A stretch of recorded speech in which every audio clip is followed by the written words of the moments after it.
Hey, are you intimidated when it comes to mastering your music? I want to show you how to just use two plugins so that you can make sure your song is the proper loudness and also enhances your song and not diminishes it. Let's jump into super simple mastering. Okay, so I have a song here in Studio One that I wrote and recorded 20 years ago, and I want to just see what it sounds like if I remaster it, okay? So the first thing that I'm going to add to this is going to be my limiter. So I have the limiter opened up here, and just for some settings that are good kind of beginning benchmark settings is to set the ceiling at -1 dB. What the ceiling does is it makes sure that nothing goes above -1 decibels. All right, really important so you don't clip anything. The threshold is at what point the limiting kind of kicks in. So I set that for -1 decibels as well. And then the gain is what you're going to do is kind of a makeup gain. So you can add gain, add loudness to your song.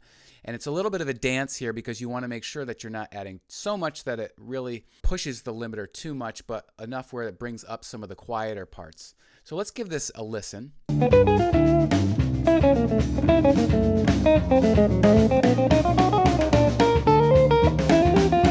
So you can see over here, it's about -14 lufs. So that's kind of what I'm going for, where, you know, for streaming platforms, that is what their target kind of loudness is. So that's how I came up with this 2.5 gain, adding that in.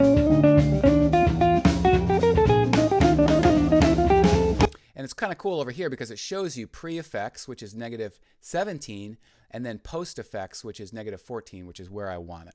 Hey, and by the way, if you don't know me, my name is Eric Miller, and I teach recording techniques to today's guitarist. And it's really my passion to help you produce great music. So if you're finding value in this video, I would appreciate it if you could subscribe. Okay, so the second effect that you're going to want to add is your Pro EQ, or your EQ. In Studio One, it's called Pro EQ. But basically, this is where you can adjust the frequencies of the overall song. So in this case, I just wanted to take away some low end and then as well as some high end right here. So just ensuring that it wasn't too boomy, kind of around, 40 hertz, 30 hertz, which you can barely hear anyways. And then way up here, just kind of reducing that a little bit so there's not really any annoying high frequencies. Now you can also see in here that I have this little dip here in the frequency around 70 hertz. And by the way, all the hertz are measured down here, or kilohertz, so it's the entire frequency spectrum. And it was actually in the bass. And I'm going to solo this out. By the way, this is new in Studio One version 6. You can solo out different frequencies, which is super cool. So if I hit the S button, it solos that out. And you can kind of hear woo woo. You hear that kind of woo woo. It's a really kind of super muddy low end that I didn't like in the upright bass that the bass player was playing at the time. So what I did was I cut it. So I just found that frequency and I just dragged it down. So see, you can drag it up and down there. And by the way, this little this K or Q knob here will widen or narrow that frequency. So it's really cool. So if you find just a frequency you don't like, you can find it really precisely and pull it down, and it's kind of to eliminate that frequency. So I can still hear the bass, but it's just pulling that kind of woo-woo sound down. Okay, one more thing that you want to consider when mastering your music is the metering. And the metering is not really a plugin, it's just how you're viewing the loudness. And in Studio One, they have several different metering options.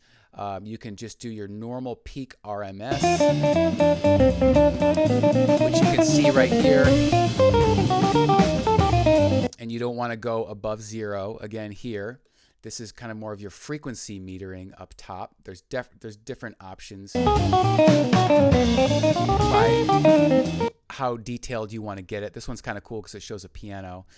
They also have a plugin down here. It's the VU meter, which if you're old school and you like to look at the VU,